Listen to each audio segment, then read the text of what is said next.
Kay tungod lagi kay tapulan man kaayo ta magkabo-kabo para pag aligo sa to ang mga baboy. So nabudol na pud ta aning 300 plus na pressure washer from Shopee.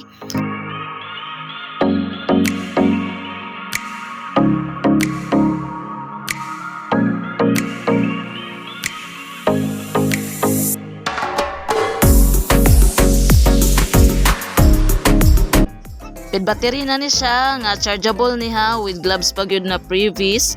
Ato ning testingan kung mugana ba jud ni siya. Ato ning basahon ang mga instruction na ni kung unsaon pag-install.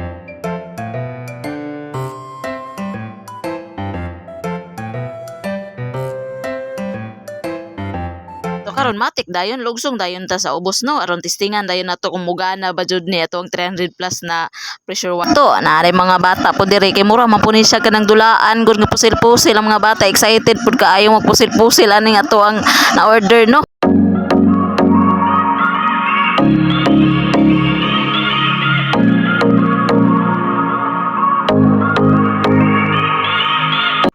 So far magamit jud ni siya. Pwede gid ay siya, pwede po siya pang washing o murag tipid-tipid po ni siya sa tubig.